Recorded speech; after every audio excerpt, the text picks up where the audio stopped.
barang yang barang itu dijadikan bahan baku untuk mengolah barang lagi untuk dikonsumsi. Ya, contoh, kalau mengimpor daging itu namanya impor konsumtif. Kalau daging itu langsung dijual di pasar. Ya, paham ya?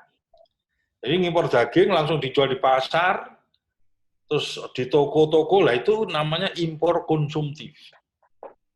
Tapi kalau impor daging untuk bikin kornet, bikin bakso, bikin sosis, ya pokoknya untuk bahan industri yang lebih tinggi lagi, terus bisa diekspor, nah itu namanya impor produktif. Nah, itu contoh daging. Tapi kalau mau menggunakan daging sebagai untuk dikonsumsi oleh orang Indonesia, berarti yang diimpor itu sapi hidupnya. Kenapa sapi hidupnya? Karena dengan mengimpor sapi, artinya di situ ada pekerjaan selama 4 bulan. Menggemukkan sapi. Orang menanam tumbuhan untuk pakan sapi. Orang bisa memanfaatkan kotoran sapi. Ya, jadi banyak hal yang bisa meningkatkan kegiatan ekonomi kalau kita itu mengimpor sapi. Ya, untuk diambil dagingnya. Nah, ini contoh. Ya, untuk yang lainnya juga gitu. Karena selama ini saya perhatikan pemerintah itu dan juga masyarakat awam, termasuk mahasiswa, yang disebut impor itu sama dengan jelek. Yang disebut ekspor itu sama dengan bagus. Itu salah. Ya. Impor, kalau impor produktif, itu bagus. Tapi kalau impor konsumtif, itu jelek. Ekspor yang konsumtif, ya itu bagus. Gitu, ya. Namanya ekspor, ya bagus lah itu ya. Tapi kalau kita ekspor barang-barang yang bahan mentah, ya jelek juga. Ya, sehingga kalau ekspor itu, ya harus olahan yang juga nilai tambahnya itu kita dapatkan. Kalau ekspor bahan mentah aja belum diolah sudah diekspor, nah itu nggak bagus ya. Itu pemahaman yang selama ini keliru oleh banyak orang. Nah itu sudah pernah saya tulis juga itu. Ya, jadi jangan selalu mengatakan bahwa impor itu sama dengan jelek, itu nggak benar itu. Nah makanya impor ekspor nggak usah dimasalahkan, itu yang mendasari nggak perlu ada swasembada. Faktanya swasembada sejak 2005 sampai hari ini juga nggak pernah berhasil. Ya. Triliunan rupiah sudah keluar, tapi kok ya nggak ada hasilnya kan. Nah, saya pengen menunjukkan gambar. Semangatnya adalah bagaimana meningkatkan sapi lokal maupun sapi impor maupun sapi apapun yang ada di Indonesia itu, tetapi dengan sinergi yang baik antara rakyat, peternak rakyat dengan pengusaha besar. Nah, ini sebentar saya bukanya dulu gambar saya ini. Share.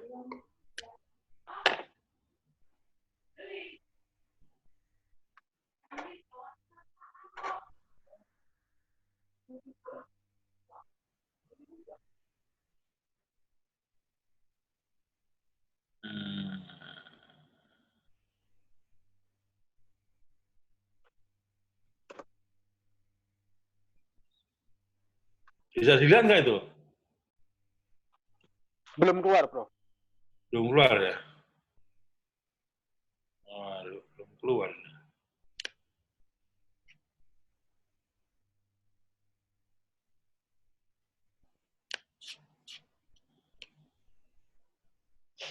Share. Oh, ini.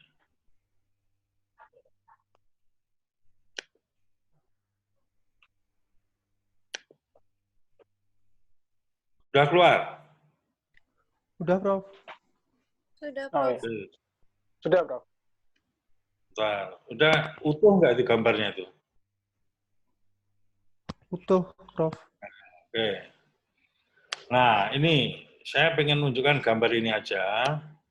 Kalau mau pemerintah itu mau niat, mau entah apapun namanya, kata-kata swasembada bagi saya nggak penting. Yang penting populasinya nambah terus. Ya. Nah, ini sekarang tahu nggak kalau ada kebijakan kalau impor 100 bakalan, sapi bakalan, itu harus impor 5 indukan. Pernah dengar nggak itu? Pernah, Prof. Iya, Prof. Pernah. Iya. Nah, itu masih jalan itu ya. Jadi setiap ngimpor 100, dulu 5 indukan. dulu itu 20 indukan. Sekarang tawar-menawar akhirnya 5 indukan. Berarti 5% aja. Ya, udah ngerti itu ya? Nah, banyak orang, banyak pengusaha feedlotter nggak setuju, keberatan. Keberatan karena nanti kandangnya penuh dengan indukan, lama-lama 5%, setiap kali impor 5, lama-lama penuh itu. Betul nggak itu? Iya, Bro. Nah, saya mempunyai gambaran karena kebetulan ada perusahaan perusahaan feedlotter yang juga importer bakalan dari Australia. Nah, 5 harusnya sebenarnya gini, kalau GGL ini contoh ini GGL ini perusahaan feedlotter ini, dia mengimpor sapi itu cukup besar ini, ya. Cukup besar karena ini perusahaan feedlotter yang besar ini di Lampung ini. Iya. Nah, livestock ya, Bro. Katakan dia ngimpor 10.000 bakalan, berarti kan dia ada indukan berapa itu? 500. 500. Ya. Nah, 500. 500 ini kita kerjasamakan dengan koperasi produsen nah ini Saspri ini apa? Saspri ini alumni Sekolah Peternakan Rakyat yang saya bina selama 6 tahun ini. Ya, jadi ini kumpulan peternak rakyat yang sudah saya konsolidasikan. Sehingga mereka sudah paham itu. Nah, sudah cukup banyak berkembang. Nah, indukan itu bisa dikembangkan di peternak kecil. Ya, ini indukannya PT GGLC ini. Karena kewajiban 5%, jadi 500 masuk ini. Tapi sifatnya dipinjamkan indukannya itu. Ya, dipinjamkan saja selama 4 kali beranak. 4 kali beranak, kemudian setelah 4 kali beranak, anaknya nanti yang jantan dibeli oleh, nah ini ya, ini koperasinya, kemudian koperasi nasi membagikan induknya itu kepada peternak anggota koperasi. Nah, mau dibagi 2-2 atau 3-3, ini anggota peternak ini yang sudah terseleksi oleh koperasi ini. Jika ini 4 kali beranak, nah pemerintah juga ada program asuransi bersubsidi untuk indukan sapi. 80% dibantu oleh pemerintah. Ya, 20% yang bayar sendiri. Sehingga ini pemerintah bantu subsidi, sapinya dari perusahaan swasta, sifatnya dipinjami sampai 4 kali beranak. Kalau sudah 4 kali beranak, bakalannya dibeli oleh perusahaan yang sama juga, digemukkan. Ya, setelah digemukkan, si indukan yang sudah tua 4 kali beranak juga dijadikan daging juga nanti, masuk rumah potong hewan. Nah, kalau sudah masuk rumah potong hewan, jadi daging, masuk konsumsi, nah, ini bandingannya dengan importir daging. Selama ini kan ada importir daging nih. Importir daging itu modalnya cuma freezer aja itu. Didinginkan langsung dijual. Nah, ini sebenarnya yang menikmati banyak keuntungan di sini. Yang feedlotter ini yang menciptakan lapangan kerja dan lain sebagainya ini malah dikurangi malah.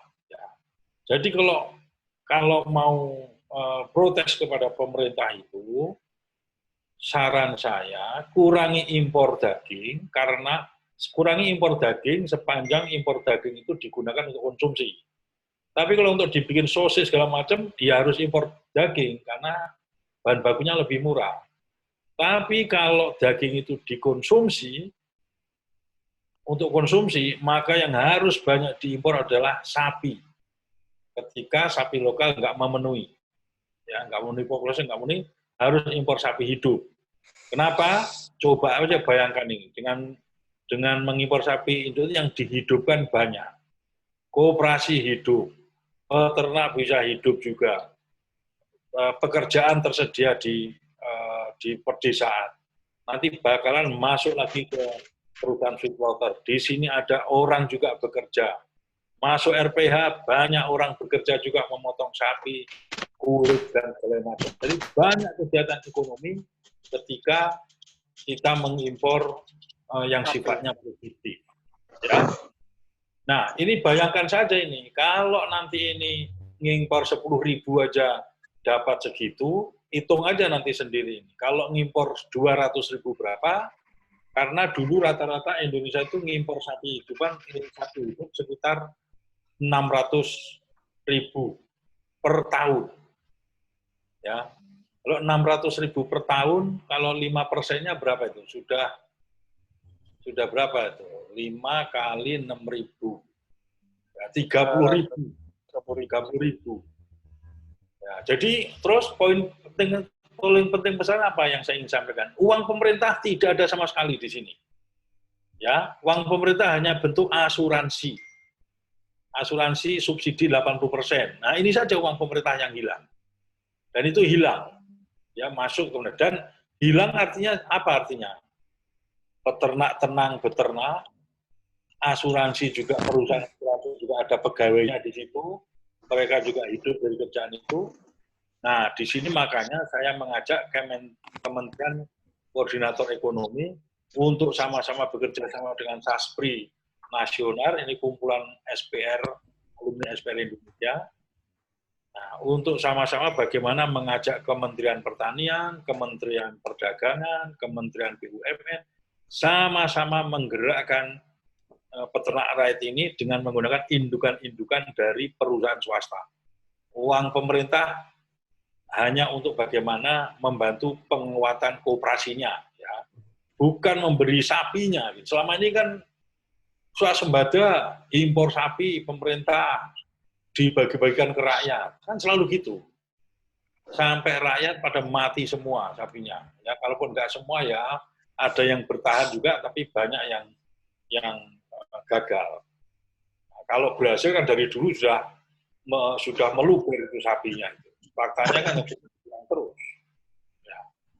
Nah, ini kira-kira gambaran saya. Saya ulang lagi di sini, indukannya milik perusahaan swasta juga, tapi dipinjamkan kepada koperasi untuk dipelihara sampai 4 kali beranak, anaknya dibeli oleh feedlotter juga, kemudian dipotong di Indonesia, dan seterusnya. Nah, ini akan mudah-mudahan dapat persetujuan dari Kementerian Ekonomi yang akan kita uji cobakan nanti dalam waktu, kalau memang ini setuju, COVID nggak masalah, COVID nggak ada kendala, ya.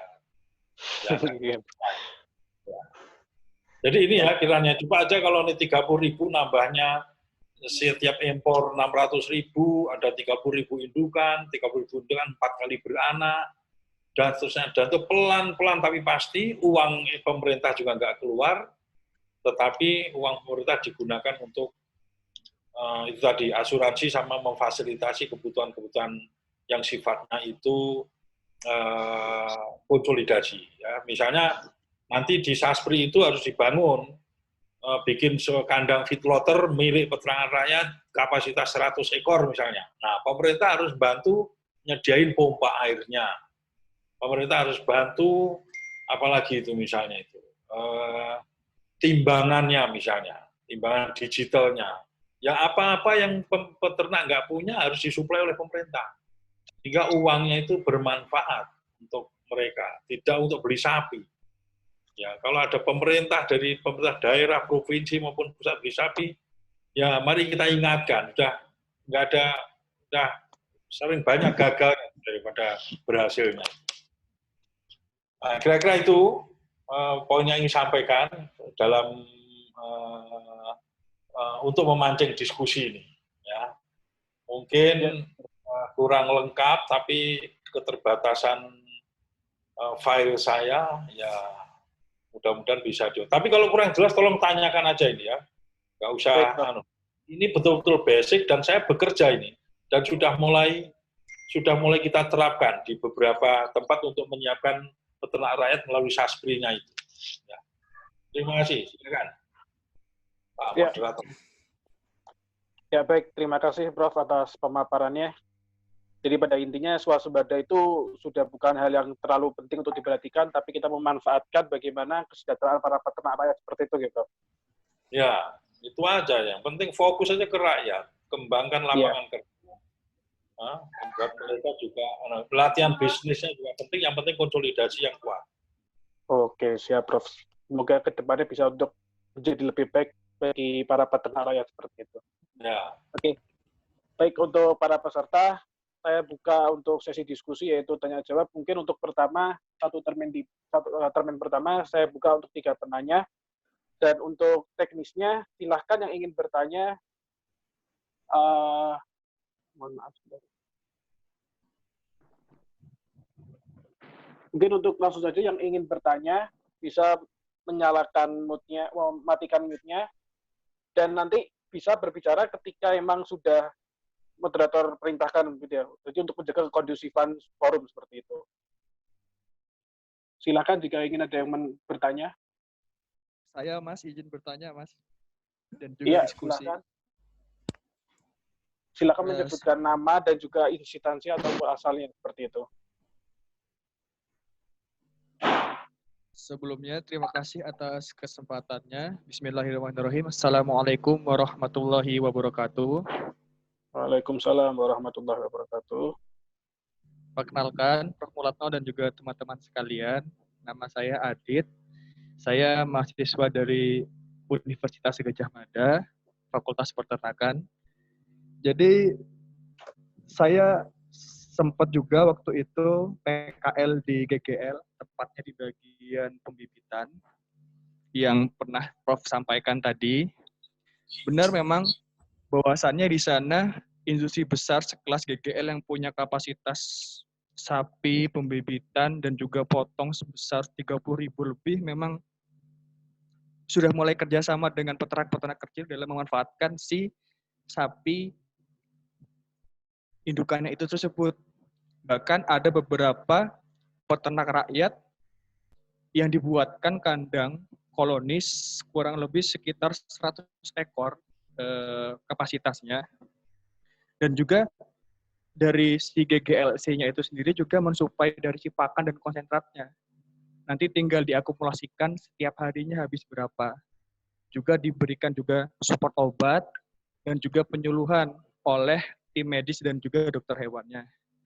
Namun dari hasil diskusi saya dengan supervisor di sana, bahwasannya salah satu kendala yang cukup kolosal ketika bekerja sama dengan peternak rakyat adalah bagaimana tingkat kepercayaan antara industri dan juga peternak rakyat, dan juga tingkat pemahaman dari sisi mereka. Karena beberapa kasus ditemukan tidak sedikit setelah diberikan atau dipinjami si indukan itu, tidak sedikit juga yang indukannya sudah hilang atau dijual dan lain sebagainya.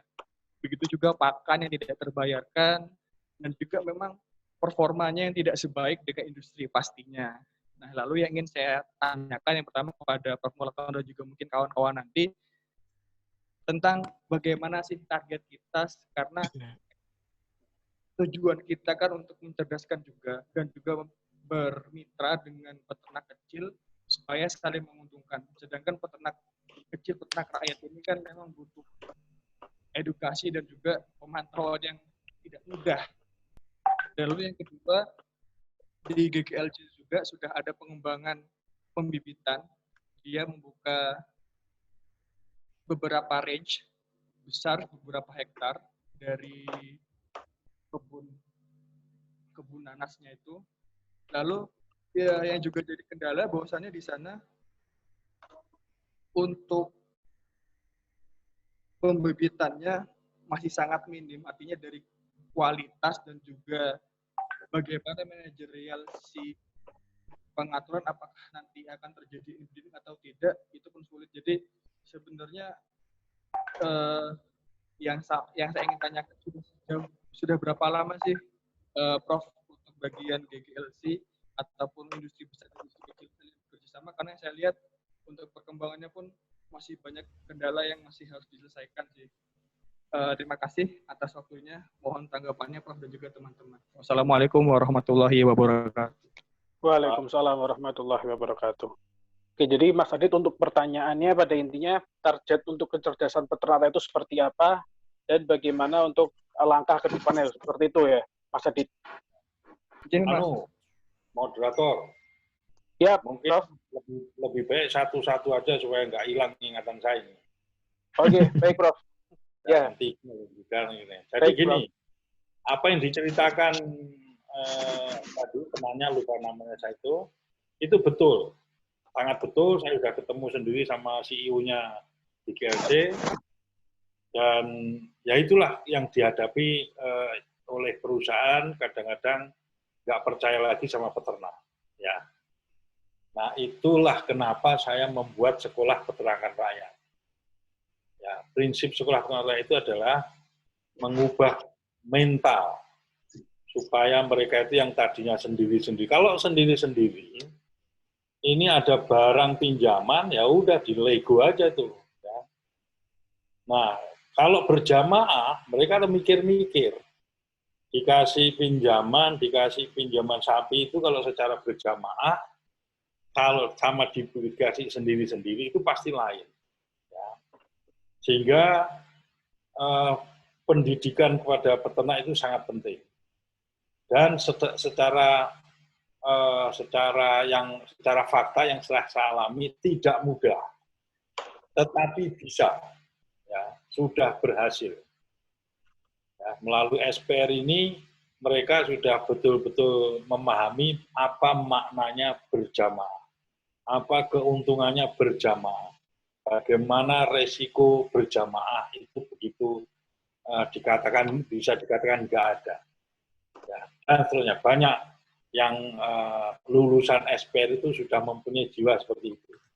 Makanya itu ketika saya menyodorkan konsep ini ke pimpinan GGLC, disambut dengan baik, supaya binaan mereka itu yang kurang ajar itu menjadi paham. Ya. Anda kalau kurang ajar, ya pasti akan gagal lagi. Tapi kalau ini melalui pendidikan perguruan tinggi, didampingi terus. Anda perlu baca juga ini, konsep SPR yang sudah saya jalankan selama 6 tahun, lulusannya sudah ada 10 kelompok, 10 sekolah. Ya. Satu sekolah itu cukup banyak itu, peternaknya. Nah, itu yang sedang kami siapkan. Makanya di sini yang lulus saya sebut Saspri ini. Saspri inilah kumpulan orang yang sudah terdidik dan berdampingan terus dengan insan kampus. Nah, binaan GGLC tadi itu nanti harus di-SPR-kan dulu. Nah, SPR-nya gimana? Ya untuk sementara dengan IPB, karena yang punya konsep IPB. Tapi kita akan menularkan konsep ini ke Lampung, Universitas Lampung. Sehingga nanti ke depannya, GGLC atau perusahaan-perusahaan feedwater lainnya tidak selalu harus dengan IPB.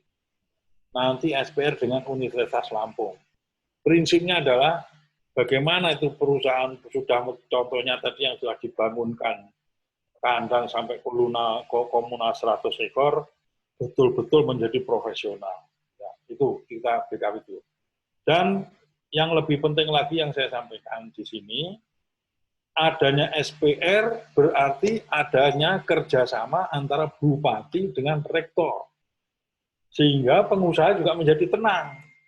Oh, binaan saya sekarang dikendalikan atau dibimbing atau didampingi oleh orang kampus dan oleh birokrat. Ya, karena ikut SPR itu. SPR nanti itu yang bayar bukan GGAC.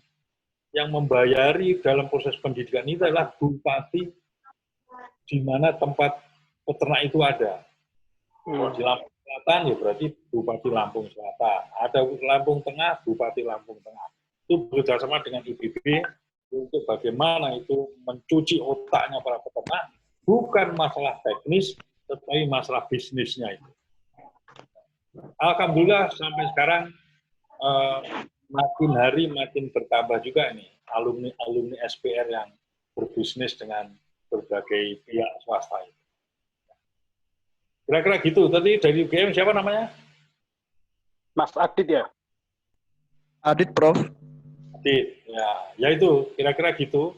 Jadi sekarang kami sedang tahap negosiasi dengan pimpinan GGLC. Prinsipnya sudah setuju.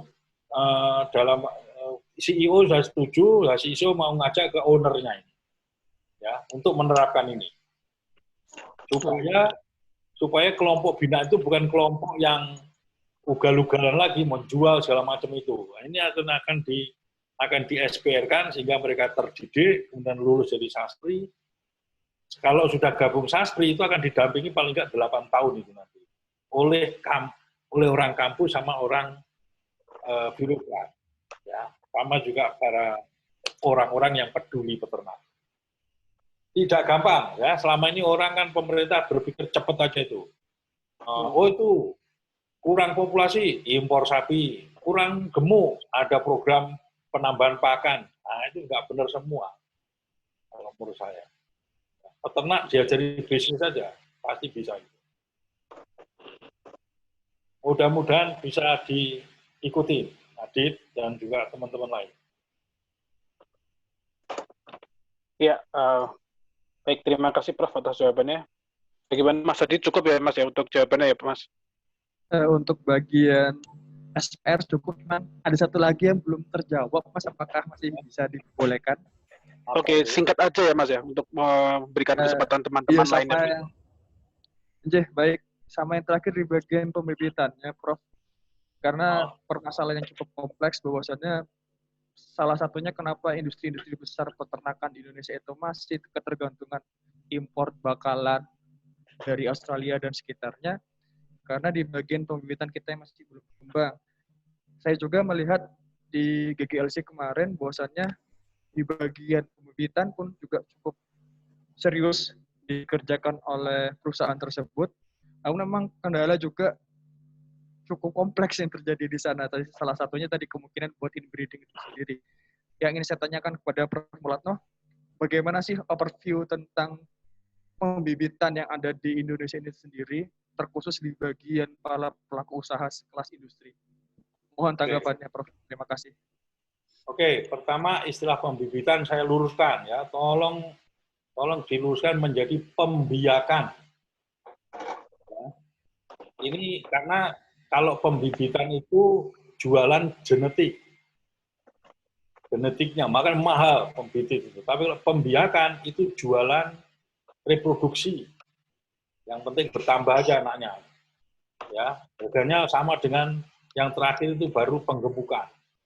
Jadi yang dimaksud pembibitan tadi yang benar adalah pembiakan. Makanya saya sebut indukan, bukan bibit. Ya, kalau pembiakan itu indukan. Kalau pembibitan, nah itu genetik itu. Nah, harganya mahal, itu bibit itu. Oke, Indonesia secara alami tidak mungkin melakukan pembibitan dalam skala besar. Ya, kita cek, di Jawa sudah nggak ada lahan. Pembiakan itu harus dilepas sapinya.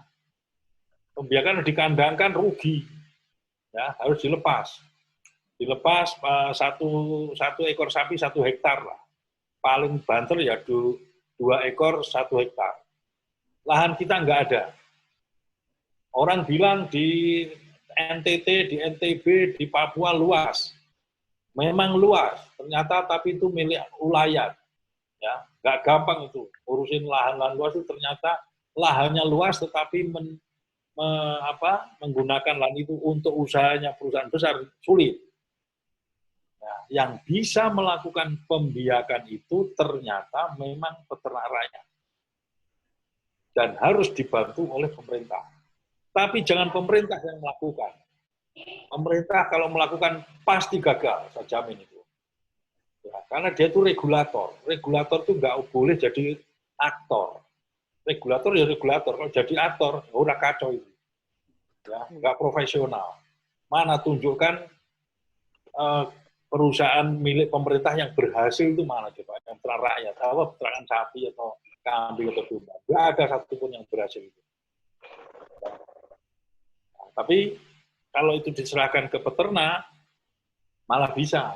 Nah, makanya kita itu harusnya beruntung tetanggaan dengan Australia. Australia lahannya benua itu. Ya, sapi bisa nampung berapapun itu. Satu perusahaan itu bisa memiliki luas 1 kabupaten. Luas 1 kabupaten di Indonesia itu dimiliki 1 orang. Itu lahannya rumput semua. Ya, nggak bisa mengalahkan itu. Jadi kita itu anggap saja Australia itu kayak halaman belakangnya Indonesia. Jadi ngapain kita musuhin? Harus kerjasama. Ya, jadi mereka itu biar mengembangkan pembiakannya, indukannya dikembangkan, anaknya dibuang ke Indonesia, digemukkan di sini. Di sini banyak limbah tebu, limbah jagung, limbah sorghum, macam-macam bisa diberikan ke sapi. Jadi untuk pembiakan, biar di Australia aja. Kalau di Indonesia, ya di peternak-peternak kecil tadi itu. Nggak mungkin feedlotter suruh melakukan pembiakan, nggak ada yang mau itu. Rugi hitungannya. Tapi kalau peternak masih mau. Kira-kira gitu, Aki.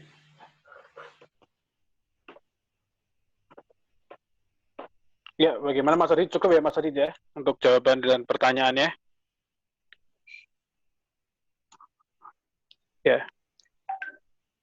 Ya, oke, mungkin langsung saja lanjut ke pertanyaan berikutnya. Silakan bagi para peserta yang ingin bertanya. Dan mohon untuk pertanyaannya sebisa mungkin disingkat ya, jangan terlalu panjang prolognya, jadi langsung pada inti pertanyaannya saja untuk menghemat waktu dan memberikan kesempatan kepada teman-teman lainnya. Mas, masuk. Halo. Mas. Iya, halo. Rifki. Ya, saya Ilham ya. Ya, dari mana Mas Ilham? Dari Makassar, Mas. Oke, silakan ya, baik. untuk pertanyaannya. Baik, terima kasih. Ya, Mas, ya. Ya, baik, terima kasih Prof. Jadi saya singkat saja bahwa melihat program pemerintah bahwa 100 ekor pengadaan sapi per 5 ekor indukan bunting yang datang ke Indonesia, tetapi beberapa diskusi yang pernah saya lewati bahwa itu indukan bunting yang 5%, kendalanya di Indonesia karena hanya 1 kali melahirkan. Nah, setelah melahirkan, itu susah lagi bunting kembali, Prof. Itu masalah yang didapatkan. Kemudian, yang kedua bahwa pertanyaan saya, sebenarnya kenapa pemerintah tidak membuat atau menciptakan suatu konsep pembibitan yang betul-betul punya standar, di mana pemerintah yang membuat indukan-indukan yang sesuai standar yang akan disebar ke peternak-peternak rakyat. Karena peternak-peternak rakyat ini tidak mempunyai standar, dan Indonesia hanya mengandalkan peternak-peternak rakyat. Ya, mungkin itu saja, Prof. Terima kasih atas kesempatannya. Terima kasih, Prof. Langsung saya jawab nih ya, moderator. Iya, silakan, Prof. Oke, pertama saya pengen tahu betul data yang konkret, ya berapa yang katanya itu indukannya cuma sekali beranak di Indonesia. Itu ternyata yang di SPR di Bojonegoro nggak terbukti itu. Ya, katanya direkayasa sehingga hanya bisa beranak 1 kali saja. Saya pengen datanya itu berapa yang seperti itu. Ya. Nah, sepanjang kualitas pakannya itu bagus, itu reproduksinya juga menjadi bagus. yang saya percaya memang dari anak pertama kemudian untuk ke anak kedua ada penurunan memang. Penurunan prosentasenya. Crop prestasi istilahnya panen calf cropnya itu memang turun biasanya di anak yang kedua. Tapi setelah itu normal lagi. Nah, catatannya adalah nutrisinya harus bagus. Nah, karena ini sapi Australia, sapi-sapi yang biasanya sudah memberikan makan yang baik. Sama lah dengan orang Australia juga. Kalau tinggal di sini ya harus di hotel, ya di hotel bintang 5 minimal. Kalau kita kan bisa melatih itu bisa hidup. Ya, saya contohnya biasa aja jadi. Tapi kalau orang sana sulit. Ya. Nah itu pertama itu. Jadi nggak benar ya, bahwa hanya sekali itu nggak benar. Kalau itu bisa dibuktikan, mana datanya? Saya ingin tahu. Karena di Bojonegoro terbukti mereka juga lancar-lancar aja itu beranak. Dari 100 langsung beranak 60%. Kemudian terus saya dengar yang terakhir bisa beranak lagi untuk yang kedua. Ya. Oke, yang pertama. Yang kedua, pemerintah. Sekali lagi, yang bisa beternak itu peternak. Ya. Bukan pemerintah, bukan dosen. Dosen itu orang pinter ilmunya tapi nggak bisa beternak juga itu, termasuk saya. Saya tahu banyak teorinya, suruh beternak, nggak ada waktu saya. Yang punya waktu itu ya hanya peternak. Mari birokrat sama orang kampus mendampingi peternak. Suruh mereka yang bisa ditata, diajari. Contoh saja itu, mengajak peternak untuk menimbang sapi kalau jualan sapi, itu perlu waktu setahun itu saya. Ya, perlu dicoba juga. Apa sih, itu apa ditimbang, Pak? Biasanya cuma taksir aja itu. Nah, udah ditaksir rugi pun dia pasrah aja, kan udah biasa seperti ini. Jadi mengubah mental. Ketika mereka sudah paham artinya menimbang sapi, nah, mereka sekarang tergila-gila sekarang. Tapi kalau nggak ditimbang, udah mulai bingung. Mana sapi saya nggak ditimbang? Ya sudah tahu arti penimbangan. Coba itu, hanya ngajari timbangan aja susahnya minta ampun. Tapi kalau saya ngomong sama mahasiswa gampang. Itu sapi ditimbang. Enggak apa-apa, untuk hitung ADG. Oh siap. Enggak kakian ngomong. Tapi kalau peternak, bingung dia itu. Untuk apa ditimbang? Enggak biasa kalau saya ditimbang itu. Nah, jadi maksud saya kembali ke situ lagi. Memang setuju, pembiakan itu harus ada. Dan kalau bisa, kalau yang mengembangkan pembiakan sapi di Indonesia, jangan sapi impor utamanya. Boleh, tapi yang harus diutamakan itu sapi lokal saja. Sapi Bali, sapi PO, sapi itu semua. Bahwa itu impor harus ada 5%, ya kita manfaatkan juga. Tapi yang diutamakan adalah sapi kita sendiri. Itulah yang paling baik di Indonesia. Dan sekali lagi, bukan pemerintah yang ngerjakan. Karena itu nanti proyek aja tuh hilang semua itu lama-lama itu. Ya, serahkan ke peternak, pemerintah memfasilitasi kebutuhan sapi, bukan kebutuhan orang. Kebutuhan peternak itu sapi. Kalau kebutuhan sapi apa? Air, rumput. Nah, itu yang disediain pemerintah. Kalau sekarang kan yang dipenuhi pemerintah kebutuhan peternaknya. Kebutuhan peternaknya apa, Pak? Sapi. Nah, dikasih sapi, hilang. Jual, jadi motor. Nah, kalau kebutuhan sapi, baru. Nah, kalau kita memberikan kebutuhan sapi itu cuma seekor, 2 ekor, ya nggak boleh pemerintah membantu sedikit-sedikit. Kalau membantu sekalian yang banyak, harus terkumpul minimal 100 ekor. Jangan 20 ekor, terlalu sedikit. 500 sampai 1.000 ekor ngumpul di satu kecamatan misalnya. Nah, itu yang dibantu pemerintah. Dan itu enggak. Bojonegoro itu desa itu isinya 90% indukan. Ya, mereka sudah nggak terbiasa beli bakalan. Mereka bingung kalau saya tanya, Pak, kalau mau beli sapi dari mana? Kami nggak pernah beli sapi, Pak. Kami itu menjual sapi. Nah, ada itu. Ya. Ada, di Indonesia itu masih ada, tapi banyak orang kadang-kadang nggak percaya sama saya. Ini kan SPR saya juga itu ada di situ. Itu ya yang dari Makassar. Jadi poinnya adalah yang bisa mengembangkan peternakan itu peternak, bukan yang lain lagi. Ya. Oke. Baik Mas Ilham, cukup ya untuk jawabannya Mas Ilham ya. Selamat malam Mas Rifki, boleh masuk? Sahid. Oke. Ya, silakan Mas Said. Instansi Ya, dari mana? perkenalkan, selamat malam, salam swastiastu namo buddhaya. Saya Sahid dari salah satu platform agrikultur integratif, Idea Space. Jadi mungkin ada beberapa pertanyaan ya yang akan saya sampaikan kepada Prof. Mulatno. Terima kasih banyak Prof. Mulatno juga yang akan menjawab. Iya, diusahakan sesingkat mungkin Mas ya. Kalau ada 3 pertanyaan yang ingin saya tanyakan. Pertama, sebenarnya kesiapan baik nanti SDM. Oke, tadi Prof. Mulatno sudah bilang SPR, dan saya sangat sepakat sekali bahwa harus ada edukasi yang sangat mendasar dan di elemen masyarakat, terutama peternak rakyat. Dan sebenarnya ada beberapa roadmap terkait dengan pembiakan sapi perah yang untuk memperbanyak populasi. Dan saya saat itu pernah ikut di acaranya Indo Livestock. Sampai mana sih sebenarnya Prof. Mulatno untuk keseriusan, terutama pemerintah dalam roadmap tersebut, dan kesiapan SDM. Dan yang kedua, dari data yang saya dapatkan dari official account-nya Kementan, itu bahwa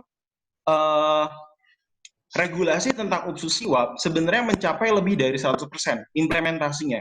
Tapi sedikit yang saya lihat ketika pelepasan kegiatan panen sapi di Yogyakarta, yang saya lihat bahwa dari tingkat peternak rakyat itu hanya sekadar menerima regulasi UPSUSIWAP itu untuk pregnancy, untuk kelahiran. Apakah sebenarnya UPSUSIWAP ini kalau misalkan diimplementasikan dengan baik, itu bisa memenuhi dari kebutuhan daging? Karena yang kita lihat bahwa adanya peningkatan konsumen itu yang memacu untuk importasi dan harus akselerasi terhadap pembiakan.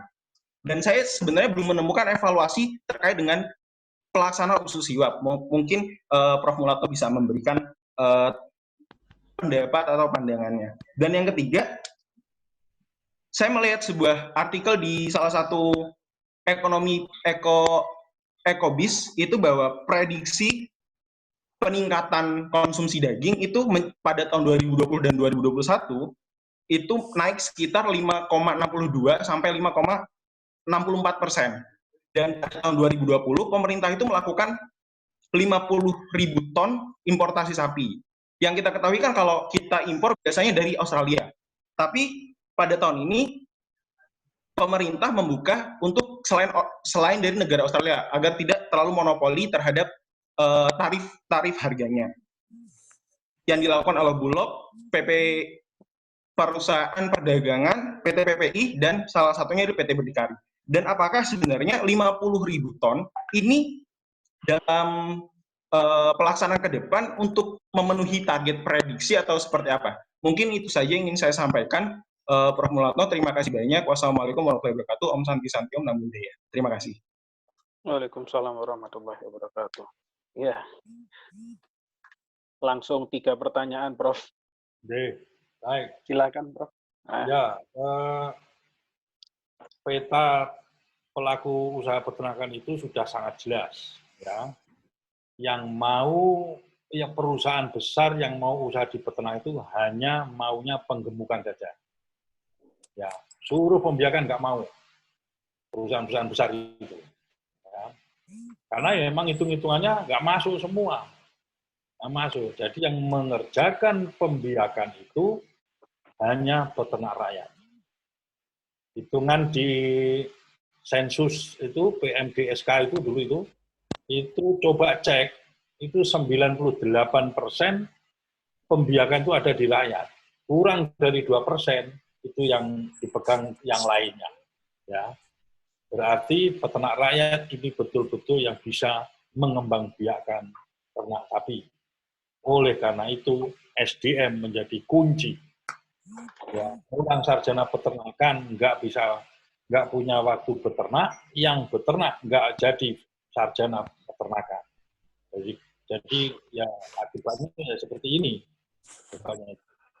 Nah, makanya sekarang itu ya kita fokus, makanya saya mengembangkan sekolah peternak rakyat dalam rangka SDM peternak-peternak kecil itu ya. Punya ketekunan, punya kecintaan, punya militansi, tetapi ipteknya cekak mereka itu. Ya. Roadmap pemerintah itu selalu nyusun roadmap bertahun-tahun. Ya. Saya sering kali terlibat. Tapi kesimpulan saya ternyata salah, kurang tepat. Ya, kurang tepatnya begini. Iya. Nah, roadmap-nya seringkali pemerintah pusat ingin melakukan sendiri. Ya, seringkali. Contohnya SIWAP itu. SIWAP itu program pemerintah pusat yang melaksanakan juga pegawai pemerintah pusat. Bayangin aja itu, pemerintah pusat orangnya seberapa, pegawainya seberapa, ngurusin sapi se-Indonesia. Coba aja. Pemerintah pusat, dari pemerintah pusat ke provinsi, provinsi ke kabupaten, kabupaten terus ke peternak rakyat, kelompok-kelompok itu ada hierarkinya tuh, perhatikan coba itu. Dan yang mengerjakan itu pemerintah pusat semua itu. Nanti ada pusat atau peneliti-peneliti, sekarang dirjen lain pun dilibatkan juga itu. Karena upaya khusus. Nah, artinya apa? Ya proyek aja itu. Kalau klaim berhasil, siapa yang ngomong klaim berhasil itu? Sumbernya dari mana? Kalau sumbernya dari pemerintah, silahkan aja. Tapi kalau sumbernya dari independen, ya kita lihat aja itu seperti apa gitu. Kadang-kadang saya itu pemerintah juga mengakui kesalahan juga nggak mau. Dikatakan gagal, marah. Ya. Kan gitu itu. Mari kita itu yang jujur aja lah. Terutama pemerintah ini. Saya nggak mau komentar SIWAP itu berhasil atau tidak, karena saya nggak punya datanya. Tetapi bayangkan saja, seorang pegawai pemerintah melakukan SIWAP langsung ke rakyat. Harusnya yang mengerjakan kan kabupaten, kalau mau jujur. Betul nggak itu? Inseminatornya dikumpulkan, terus dikonsolidasikan dulu, terus dibagi wilayahnya. Dan setelah itu ya kabupaten yang harus mengerjakan itu. Uang diserahkan kabupaten. Itu baru bisa bagus hasilnya. Tapi orang pemerintah pusat ngasih ke kabupaten, waduh, saya nanti kebagian apa? Itu namanya. Ya, udah urusan ya begitu itu. Nah, jadi SIWAP itu yang saya sebut kegiatan pemerintah dengan roadmap-nya itu yang saya sebut sebagai praktikum kolosal. Ya, praktikum, tahu kan mahasiswa praktikum? Praktikum itu ya ada yang berhasil, ada yang gagal. Yang penting dapat nilai. Nanti gagal, tahun depannya diulang lagi karena mahasiswanya udah ganti lagi. Biayanya ya udah bikin lagi nanti. Gagal lagi, ulang lagi. Namanya juga praktikum. Nah, pemerintah itu sampai hari ini melakukan praktikum. SIWAP termasuk praktikum itu. Bagi saya itu. Ya. Bagi saya itu SIWAP itu. Oke. Saya coba dicek aja tingkat keberhasilannya seperti apa, saya nggak tahu. Ya, tapi data-data itu pasti ada lah itu. Terus yang terakhir tentang kebutuhan ini 50.000 ton ya. 50 ton, tapi poinnya Di luar adalah Australia. Nah, di luar Australia. Kita sudah hitung-hitungan. Di luar Australia ternyata yang saya dengar itu kalau nggak dari Meksiko di Brasil. Itu zaman saya jadi dirjen sudah dimulai itu. Jarak dari Meksiko ke Indonesia maupun Brasil ke Indonesia itu lihat aja di peta. Itu perlu waktu dikali 2,5 kali lipat waktunya dibanding Australia ke Indonesia. Ya, nggak bisa bersaing itu harganya. Jadi itu hanya manas-manasi Australia. Kita tuh punya tetangga yang produksi sapinya besar, kok nyari orang yang jauh-jauh gitu. Ya, hanya karena emosional aja itu.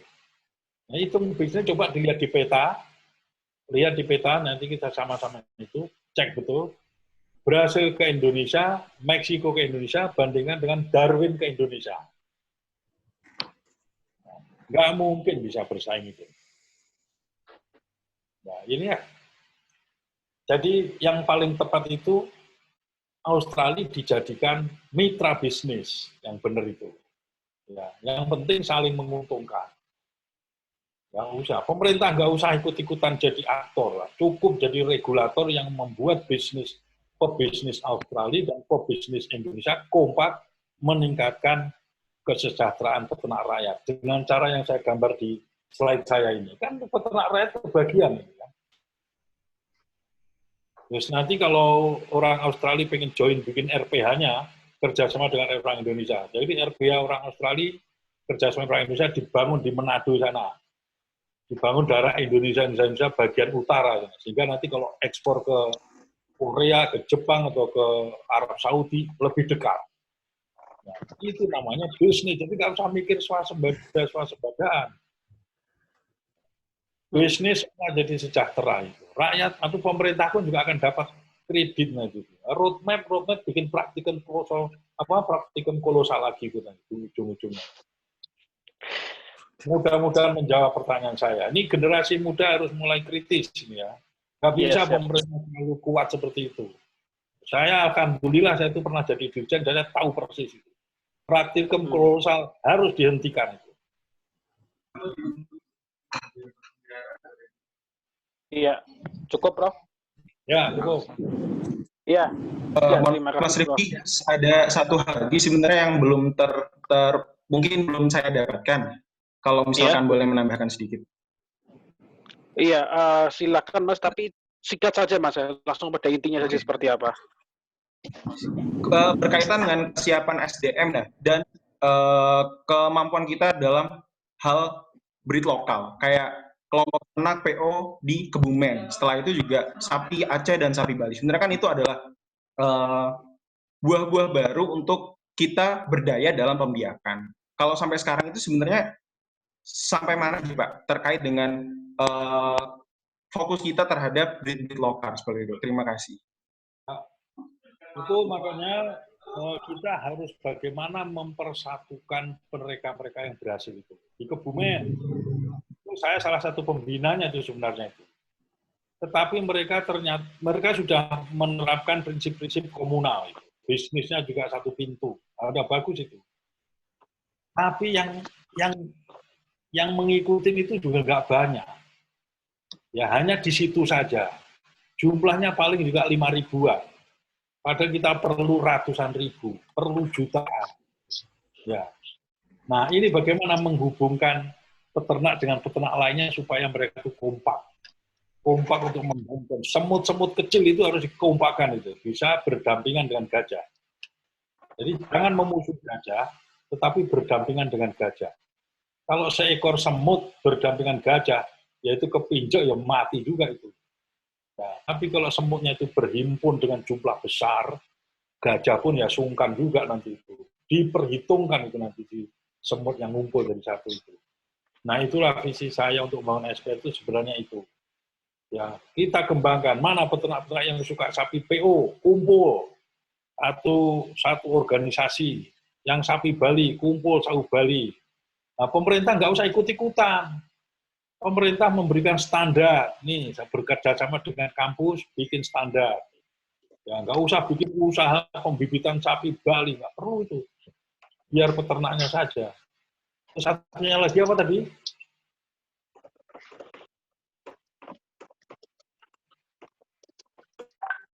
Ya, Mas Ilham.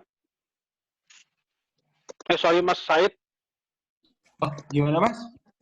Satunya apa lagi tadi? Ini pembiakan itu ya, saya setuju, memang kita harus kembangkan peternak rakyat.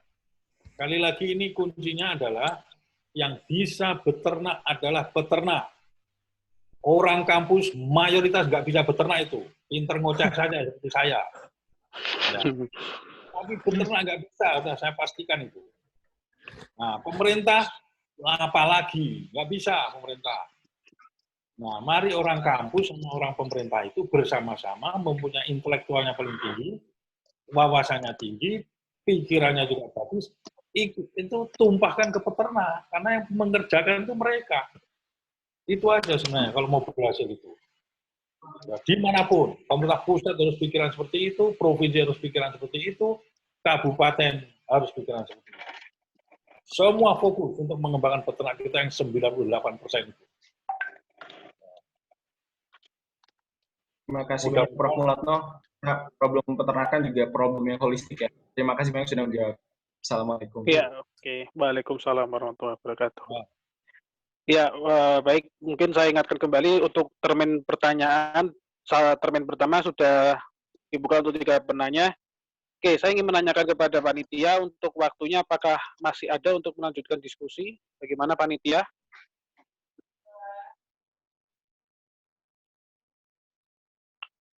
Ya, panitia, bagaimana panitia? Masih, Mas. Masih ada untuk diskusi ya? Masih. Kira-kira untuk waktunya berapa menit lagi untuk diskusi?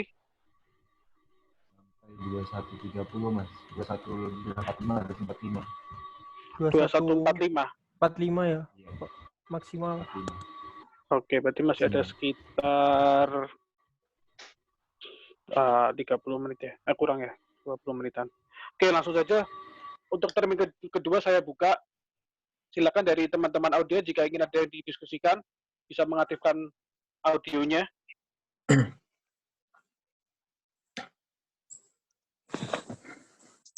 Ya baik Mas Rifki. Iya, silakan. Baik, terima kasih atas kesempatannya. Terima kasih juga untuk Prof. Mulatno yang telah memberikan pengetahuan dan wawasannya. Izin memperkenalkan diri, Prof. Nama saya Regi Pratian Iskandar. Saya alumni Universitas Pajajaran. Nah, yang ingin saya tanyakan mengenai tadi tentang sapi. Nah, saya sempat dengar mengenai integrasi, yaitu salah satunya itu mengenai sawit dan sapi. Nah, menurut Prof, bagaimana mengenai hal tersebut, integritas antara sawit dan sapi itu. Nah, kemudian pertanyaan kedua, nah untuk terutama kita yang berada di bidang akademisi, nah apakah perlu kita juga harus dalam artian jago dalam praktik atau beternak? Mungkin itu pertanyaan yang bisa saya sampaikan. Terima kasih kepada moderator yang telah memberikan kesempatan. Wassalamualaikum warahmatullahi wabarakatuh. Nomor 2 kurang jelas ya, nomor 2. Ya, mungkin Mas Regi bisa mau diulang untuk pertanyaannya. Ya, untuk yang kedua, Prof. Untuk yang kedua, Prof, kita yang sebagai akademisi, nah apakah perlu untuk menguasai bidang di lapangan? Tadi yang seperti Prof bilang gitu, kita kan hanya cuman berpikir, terus punya teori-teori, tetapi dalam pelaksanaannya kita sangat minim sekali. Nah, menurut Prof itu sangat perlu nggak sih seorang akademisi punya ahli juga dalam praktiknya gitu? Seperti itu, Prof. Oke. Integrasi sapi sawit, integrasi padi, integrasi karet, integrasi apapun itu kalau ditangani dengan baik berhasil. Ya, dan itu penting untuk Indonesia itu, perlu itu. Tapi sekali lagi pemerintah nggak usah ikut-ikut. Ya, karena seringkali gagalnya di pemerintah itu. Ya, contoh, ini kalau PTPN misalnya, sawit milik PTPN, pemerintah itu kan, nah, dikasih sawit, ya diusahakan supaya gagal. Karena kalau sapi sawit masuk ke situ, kotorannya bisa jadi pupuk organik. Betul? Nah, kalau pupuk organik masuk situ, pupukan organik jadi nggak laku. Pupuk organik nggak laku, itu nggak ada proyek di situ nanti. Nah, sehingga kalau mau integrasi sapi sawit, ya milik rakyat, milik perusahaan. Sudah banyak yang berhasil. Sebenarnya itu aja ya. Pokoknya sangat mungkin dan itu bisa dilakukan. Banyak contoh-contoh sukses itu di Sumatera itu banyak. Ya. Dan untuk integrasi dengan jerami, dengan daerah-daerah yang padat padinya di Subang segala macam itu, karena mereka memang belum disentuh, ya masih dalam skala kecil. Ya, tapi kita konsolidasikan, ya insya Allah itu bisa. Jadi itu betul untuk Indonesia itu cocok itu. Baik untuk penggemukan maupun pembiakan. Malah pembiakan pas itu, kan lahannya luas. Yang penting dikasih pedok-pedok yang sesuai ya itu. Nah, Makanya sekarang kan ada ini kan untuk akademisi, untuk calon-calon sarjana itu, sekarang kan sudah ada insinyur peternakan kan, sudah dengar belum itu Anda? Iya, dengar Pak. Ya, Nah, Prof. kalau sarjana peternakan itu seperti sarjana kedokteran hewan. Insinyur peternakan itu sama dengan dokter hewan. Nah, ini sudah ada itu beberapa universitas seperti UGM, Universitas Hasanuddin, Bandung, Unpad, itu telah, saya lupa lagi ada beberapa lain, tapi IPB malah belum ada. Mereka sudah mengadakan kurikulum untuk menghasilkan insinyur peternakan. Sekarang saya sudah insinyur, dulu belum saya itu. Sekarang saya ngikutin program itu. Nah, saya sekarang sudah insinyur peternakan, namanya insinyur profesi peternakan. Ya, IPU, insinyur profesi Ibu. utama. Nah, saya utama karena sudah paling tinggi lah gitu. Ada insinyur profesi madya, insinyur profesi pratama. Anda ini nanti kalau kuliah itu insinyur profesi pratama. Nah, itu nanti hampir 80% itu praktek. Praktek itu ingin disiapkan menjadi pelaku usaha. Gitu. Penting memang itu. Mudah-mudahan menjawab. Oke. Kemudian yang tadi katanya belum terjawab Prof, untuk akademisi perlukah untuk memiliki ahli dalam praktek gitu? Ya iya, itu tadi. Jadi kalau sekarang ini kan akademisi ini kan banyak yang hanya teori saja itu. Iya. Mayoritas. Nah, ya haruslah punya pengalaman lapangan itu sehingga ketika memberikan pemahaman kepada peternak, kalau mereka, saya sih nggak mungkin jadi peternak.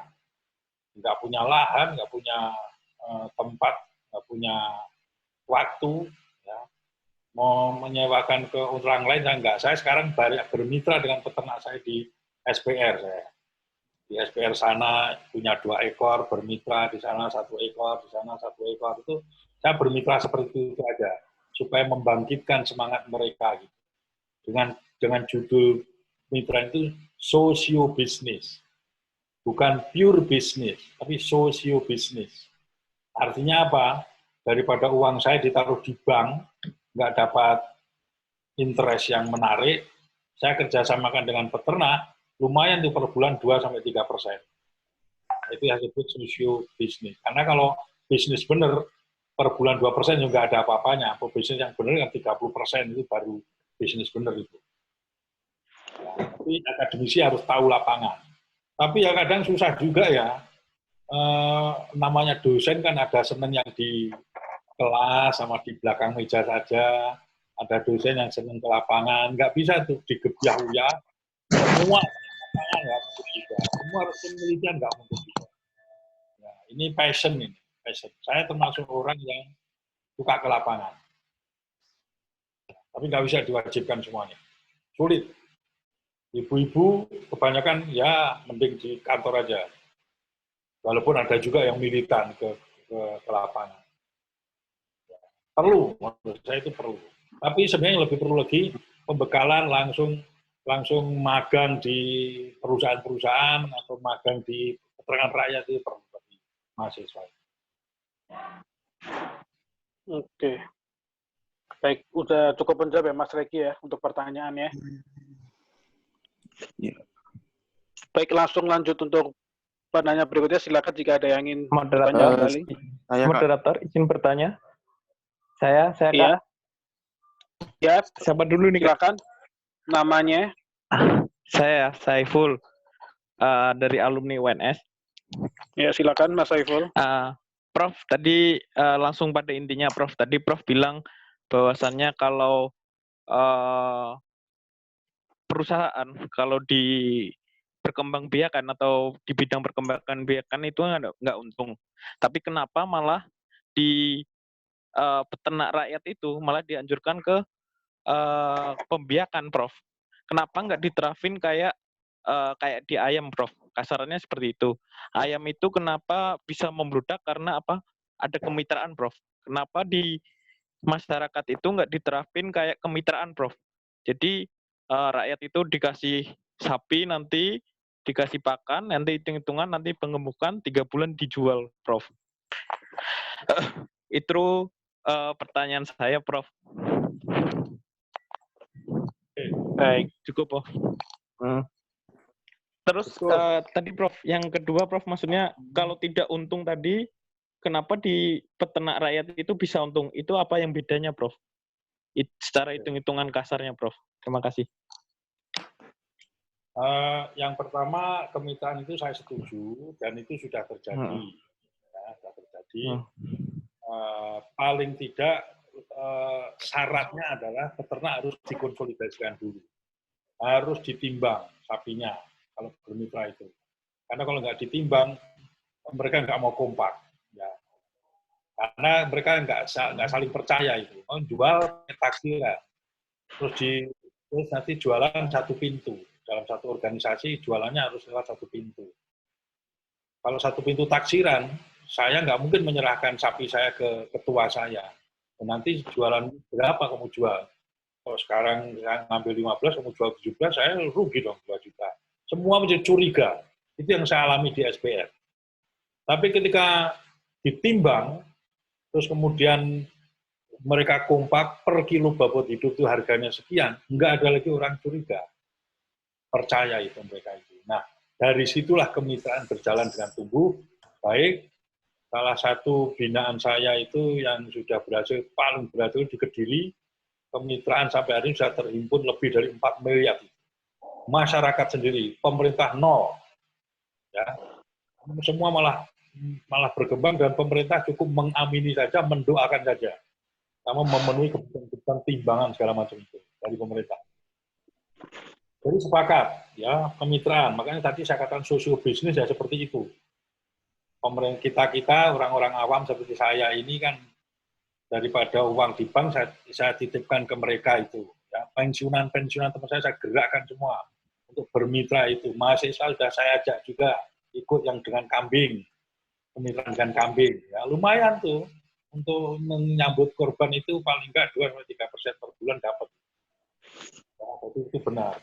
Nah, kenapa itu kalau yang di perusahaan rugi, kalau di rakyat masih untung? Lagi-lagi setelah saya dalemin, peternak itu menyukai sapi, itu memang suka dia, cinta dengan sapinya itu, ya, dilihat-lihat, ya, dia senang dia melihat sapi terus beranak. Nanti kalau anaknya sudah gede itu dijual. Nah mereka itu yang nggak ngerti itu, hingga mereka itu miliknya cuma 2 ekor, 3 ekor, 2 ekor, 3 ekor, kan sudah gede dijual. Padahal itu masih produktif. Ya, kenapa? Ya karena mereka nggak berhimpun jadi satu dan nggak ada hitungan bisnis. Ya, dia hanya suka saja. Setelah saya hitung-hitung, nah kemudian pakannya, dia juga ngarit ke sana kemari. Kenapa kok dia mau ngarit nggak dibayar? Nggak ada kerjaan lain selain ngarit. Jadi dia ngarit dengan senang hati, ngopeni sapinya. Tapi saya hitung-hitung ya memang dia tuh nggak dapat, istilahnya nggak dapat honor, tetapi dia pengganti keringat namanya itu. Itu bagi saya itu bukan pendapatan, itu pengganti keringat. Tapi daripada dia diem malah nggak dapat apa-apa, ya lumayan keringatnya keluar, dapat duit. Nah, itu yang terjadi. Kenapa perusahaan nggak bisa? Perusahaan nggak bisa karena karena lahan sempit, mereka harus bikin kandang. Bikin kandang itu nggak cocok dengan welfare-nya si sapi pembiakan itu. Mereka harus bergerak, ya, exercise, harus nyaman tempatnya. Kalau manusia itu nyamannya di rumah. Kalau sapi nyamannya di halaman di bawah langit sana tuh. Atapnya langit, itulah sapi. Nah, jadi harus dilepas. Ini nggak mungkin di kita dengan lahan yang sempit seperti ini melakukan perusahaan pembiakan. Nggak bisa bersaing dengan Australia. Nah, sekarang dengan pendidikan yang pelan-pelan saya lakukan ini, mereka akhirnya mau juga ditambahi indukan. Formula saya itu 2 indukan, 8 bakalan. Lumayan itu, bisa menghidupi peternak lebih baik kesejahteraannya. Kita ajari juga bagaimana mengolah pakan, menyimpan pakan. Ketika panen beludak, kumpulin sebanyak-banyaknya, dibikin silase. Ini melalui pendidikan. selama ini kan masih banyak, temukan aja di mana-mana masih ketika panen jerami, ketika panen jagung segala macam begitu sudah kelebihan bakar itu, ya dibakar karena dia nggak kenal mana nggak kenal sini. Nah, cara mengistilah dia nggak paham juga. Nah, sekarang dengan persatuan peternakan melalui SPR yang saya bangun, mereka sudah saling kenal itu, antar kecamatan kenal, antar desa kenal, antar provinsi juga kenal. Mereka kontak-kontakan soal bahan baku dan lain sebagainya. Inilah sebenarnya poin penting dari SPR itu, bukan masalah teknisnya, tapi masalah sinergi dalam berbisnis antar semut itu supaya mereka kompak, semut-semut kecil itu. Nah, kira-kira itu sehingga mudah-mudahan bisa jawab itu ya. Jadi pembiakan nggak mungkin itu di perusahaan. Sampai kiamat nggak akan ada itu perusahaan pembiakan di Indonesia. Coba aja itu. Ya, nggak ada. Baik. Cukup, izin bertanya moderator. Iya, oke. Mas Saiful cukup, Mas Saiful ya untuk jawabannya ya. Kita lanjut ke pertanyaan berikutnya ya. Cukuplah moderator. Ya, cukup. Iya, oke. Baik, Mas Saiful. Oke, silakan untuk menanya berikutnya. Oke, langsung ya moderator ya. Iya, silakan. Nama, instansi. Oke, assalamualaikum warahmatullahi wabarakatuh. Perkenalkan sebelumnya Bram dari Teknik Industri. Ya, jadi saya bukan sebagai di jurusan peternakan, saya sedikit ya awam terhadap peternakan, tapi saya ingin mengetahui lebih dalam. Terus. Oh, mantap. Oh ya, saya alumni SMA 2 Kediri, Prof. Sama alumninya. Sorry, Mas, tadi namanya siapa? Maaf. SMA 2 Kediri. Enggak, nama-nama? Alumni. Ya, namanya? Bram. Oke, siap, Mas. Silakan, Mas Bram. Pertanyaannya. Oke, saya mungkin tanya tentang ini, Prof. Infrastruktur. Negara kita, pemerintah kan beberapa tahun terakhir membangun infrastruktur yaitu dalam bentuk tol laut dan jalan tol. Nah, itu bagaimana sih dampaknya terhadap peternakan sapi? Terus apakah sudah berjalan efektif, lalu atau malah menimbulkan masalah baru? Terus jika belum, permasalahannya apa aja? Terus kira-kira solusinya bagaimana ya, Prof? Terus mungkin pertanyaan kedua tentang pentingnya data ternak untuk pengambilan keputusan. Nah, itu kan mungkin sudah disebutkan Prof tadi, mungkin ada beberapa data yang belum ada, maksudnya belum bisa diketahui. Bagaimana peradaban menurut Prof ya, bagaimana peradaban atau kematangan data tentang ternak oleh pemerintah seperti jumlah sapi keluar masuk, terus sapi dipotong dan lain.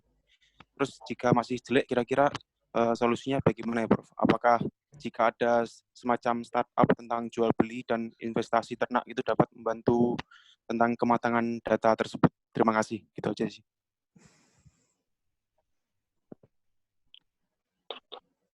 Iya, Prof. Ya, itu terkait dengan kapal, contohnya yang kapal ternak. Iya, kapal ternak. Kapal ternak itu saya dapat informasi dari mahasiswa, dari dosen muda yang PB yang mengikuti ekspedisi itu, pengalaman yang diuntungkan masih bukan peternak. Ya, diuntungkan kapal itu masih bukan peternak. Pedagang yang masih mengambil keuntungan itu. Ya, jadi kalau menurut saya, kalau ini niatnya adalah meningkatkan pendapatan peternak sehingga harganya di peternak itu menjadi lebih baik, ya, itu ternyata tidak terbukti. Itu ada datanya itu, tidak terbukti. Itu yang diuntungkan itu adalah pedagang pengepul, pedagang besar. Gitu. Ya. Kemudian makanya sekali lagi, kenapa itu masih dilakukan pedagang besar? Lagi-lagi ini masih nuansa proyek infrastruktur yang kapal laut itu kemarin. Ada subsidi-subsidi diberikan dari dana pemerintah. Ya. Nah, subsidi itu masuknya bukan ke peternak ternyata, ya, malah justru masuknya ke pedagang itu. Jadi saya masih menilai belum mencapai tujuan yang diharapkan. data. Ini juga masalah krusial data ini. Ya. Peternak kecil itu kalau didatangin orang berseragam coklat, itu sudah tergantung pertanyaannya apa. Ya. Ini pertanyaannya kalau dapat bantuan, dia ngakunya sapinya sedikit. Punya 10, ngakunya 2, karena ada program bantuan sapi. Tapi sebaliknya kalau kira-kira orang berseragam coklat, itu maksudnya pemerintah, itu memberikan insentif bagi peternak yang memenuhi syarat ini, ngaku dia itu jumlahnya banyak. Itu contoh-contoh kenapa data di Indonesia ini saya masih ragu-ragu. Kedua, alumni IPB ada yang di Biro Statistik, di Biro Pusat Statistik. Nah, mereka kalau melakukan sensus, seringkali disuruh ngerjain orang. Dah, ini saya kasih belangko ini, kamu hitung sana ya. Nah, satu belangko nilainya sekian. Entah 100.000, entah berapa itu. Nah, 100, tempatnya sapi itu ada di balik-balik gunung sana itu. Jauh tempatnya itu. Daripada pusing-pusing dikira-kira aja. Itu pengakuan staf Biro Pusat Statistik. Jadi, karena pemilik sapi itu 98% itu peternak-peternak kecil dengan rata-rata nasional, kepemilikannya 1 peternak 2 sampai 3 ekor, dan lokasinya sangat berjauhan, sangat sulit untuk menghitung. Jadi data-data gimana cara menyelesaikannya itu, sekali lagi ini peternaknya sendiri harus yang menghitung. Itu yang pertama. Yang kedua, tindakan mengasuransi indukan itu, indukan ataupun jantan yang digemukkan, kalau itu diwajibkan asuransi, ini juga menjadi jaminan akurasi data. Yang suruh ngitung nanti perusahaan asuransi aja, jangan BPS. Ya, asuransi aja yang suruh ngitung. Nah, tapi makanya ini harus betul-betul di kecamatan ini, setiap kecamatan di mana-mana yang sentra peternakan, yang mana yang bukan. Nah, itu sehingga bisa tahu yang bisa diinput dalam jumlah besar yang mana. Tentu kalau itu daerah pembiakan, asuransi kan ada subsidi. Ya, kalau jantan nggak disubsidi. Tapi semangat peternak untuk melakukan asuransi lumayan, sudah mulai berkembang. Pemahamannya lebih baik daripada celaka dia mengasuransikan cuma 2% saja. Jadi kemauan peternak untuk bayar sendiri untuk penggemukan itu sudah mulai tumbuh banyak. Nah, ketika ini asuransi ini berjalan, angka yang diberi asuransi insya Allah ya lebih tepat daripada yang menghitung pemerintah.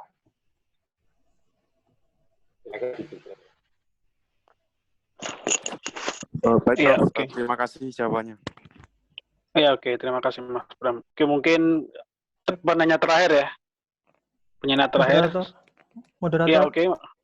Ya, oke, Mas. Ya, terima kasih kepada moderator. Ya, silakan. Langsung aja, Prof. Ini pertanyaan terakhir, Prof.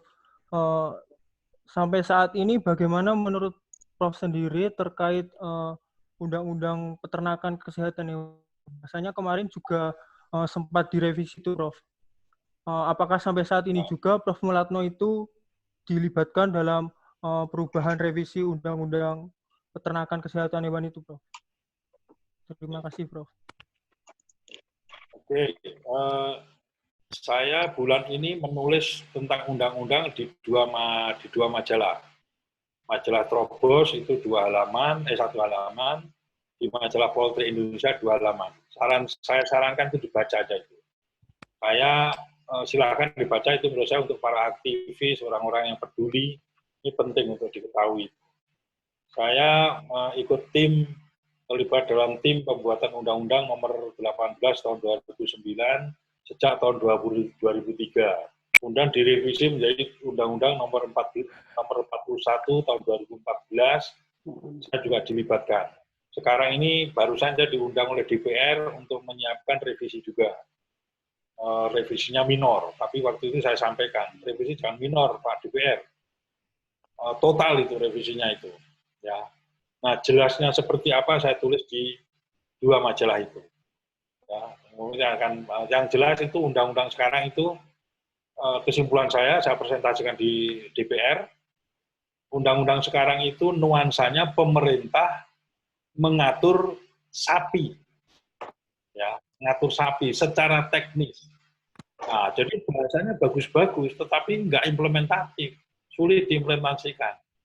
Harusnya undang-undang itu mengatur pelaku usaha. Nah, itu nggak ada, nggak terjadi itu di Undang-Undang Nomor 18 itu. Ya, yang diatur itu sapinya, ternaknya, secara teknis. Nah, padahal yang bisa teknis siapa? Tadi saya katakan kan, pemerintah nggak bisa, pemerintah nggak bisa, si dosen juga nggak bisa. Ya. Yang bisa itu peternak kecil maupun peternak gajah, peternak besar maksud saya. Yang bisa mereka itu. Aturlah mereka itu. Jangan mengatur sapinya. Undang-undang sekarang itu mengatur ternaknya. Itu yang salah. Saya baru sadar setelah jadi dirjen. Ya. Dan dulu waktu saya tim penyusun, ya nggak sadar kalau itu salah. Ya, kita karena akademisi waktu itu. Komisi, oh ya bagus, kalimatnya udah enak, itu enak. Semua enak, tapi nyatanya sapi kekurangan nggak bisa menyelesaikan masalah. Ayam pedaging kelebihan populasi nggak bisa menyelesaikan juga itu undang-undang itu. Ya kan? Ini contoh yang menarik untuk kekurangan populasi itu sapi pedaging. Tapi untuk populasi yang kelebihan itu ayam pedaging. Dua-duanya nggak bisa diselesaikan itu dalam undang-undang. Jadi silakan baca, nanti boleh aja saya share kalau saya sudah dapat PDF-nya. Iya. Nanti saya kirim ke Zulindra. Zulindra kan masih di Trobos ya? Masih Pak, masih Prof. Nah, itu saya sudah terbit itu bulan ini. Ya udah Prof. Bulan ini saya terbitkan itu.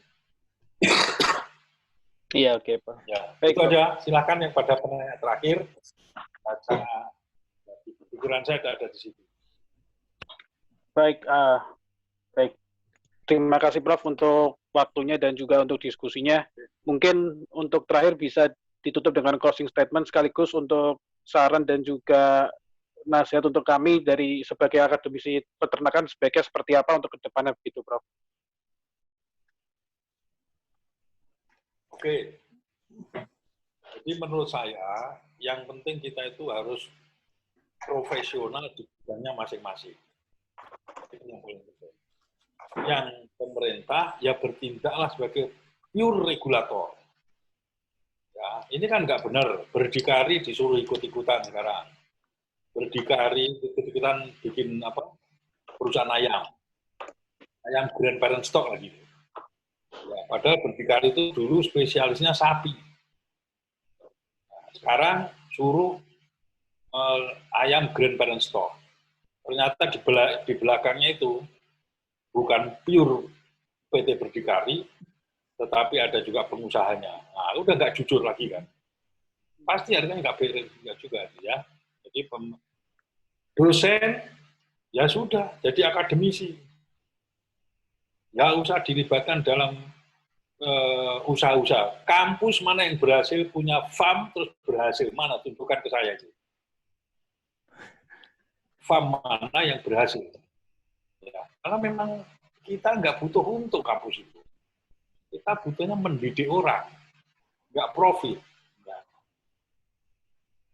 Ya. Terus kadang-kadang nanti pegawainya PNS, pegawai PNS. Ya. Makanannya juga nanti tunggu anggaran belanja negara. Maret baru keluar, Januari nggak bisa dikeluarin, sapi pada megap-megap semua. Itu kalau pemerintah juga ikut-ikutan melihara sapi. Nah, jadi itu tadi maksud saya itu. Jadi kita harus bersinergi, kompak, birokrat, akademisi, peternak, ini harus kompak dengan peran masing-masing secara profesional. Kita tingkatkan profesional kita masing-masing sesuai dengan kodratnya. Kampus ya harus orang pintar, harus menguasai teori, tapi nggak usah beternak. Secara institusi. Kalau individu mau beternak ya tidak apa-apa. Tidak salah institusi, nggak usah peternak.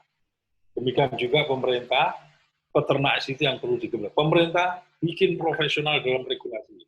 Masih saya temukan banyak peraturan-peraturan yang sangat tidak profesional, yang membuat bisnisnya terganggu. Bisnis para pengusaha terganggu malah gara-gara peraturan. Nah kan itu gara-gara ya nggak profesional aja gitu. Itu yang pesan saya itu, dan Anda orang-orang muda ini ya harus mengarah ke sana. Jadilah nanti kalau birokrat yang betul-betul memahami, yang dosen ya betul-betul memahami lapangan, yang peternak. Saya berharap banyak yang pelaku usaha lah. Kira-kira itu saya, dan terima kasih atas inisiatifnya untuk diskusi lewat online seperti ini. Baik, Prof. Mudah-mudahan apa yang saya sampaikan bermanfaat. Kurang lebihnya saya mohon maaf. Baik, terima kasih Prof. Muladno atas waktu untuk diskusinya bersama rekan-rekan peternakan dan juga rekan-rekan lainnya. Mungkin untuk penutup sedikit saya ingin menyampaikan resum ataupun kesimpulan dari hasil diskusi kita malam ini, bahwasanya kita sebagai masyarakat maupun masyarakat awam sebaiknya paradigma impor jelek itu bisa untuk dihapuskan, dan juga kita memprioritaskan peternak untuk menerapkan mereka dalam sistem bisnis, bukan untuk menerapkan mereka dalam bagaimana impor ekspor itu harus diatur oleh mereka, sehingga ke depannya bisnis bisa menjadi jalan untuk mereka spesifik ya pada kesejahteraan mereka masing-masing. Kemudian kita sebagai akademisi juga bisa untuk profesionalitas dan juga sinergi kompak untuk memajukan peternakan sesuai dengan basic kita masing-masing. Mungkin itu sedikit pemaparan dari saya. Sekali lagi saya selaku moderator mengucapkan terima kasih kepada Prof. Muladno atas waktunya, dan juga kepada HMP Apalosa Peternakan UNS yang telah menyelenggarakan acara ini. Kurang lebih dari saya mohon maaf. Semoga di lain waktu kita dapat berdiskusi lebih mengenai sektor-sektor peternakan. Terima kasih, saya tutup. Wassalamualaikum warahmatullahi wabarakatuh. Waktu saya kembalikan kepada MC. Silakan untuk panitia.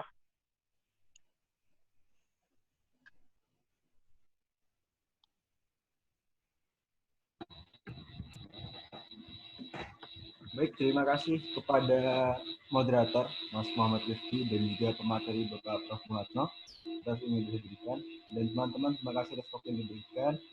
Tidak hanya sampai di sini perjalanan kita, untuk menggali ilmu peternakan, maka semoga kita dipertemukan untuk pertemuan-pertemuan selanjutnya, entah pun itu di mana demi kemajuan negara kita. Mungkin udah bisa kami tutup.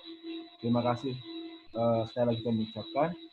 Dari panitia pamit undur diri. Assalamualaikum warahmatullahi wabarakatuh. Waalaikumsalam warahmatullahi wabarakatuh. Selamat malam semuanya, sukses selalu. Baik, Prof. Terima kasih banyak, Prof. Terima kasih juga untuk teman-teman. Selamat beristirahat. Terima kasih banyak. Sehat selalu, Prof. Ya. Selamat sih, Prof. Teman-teman.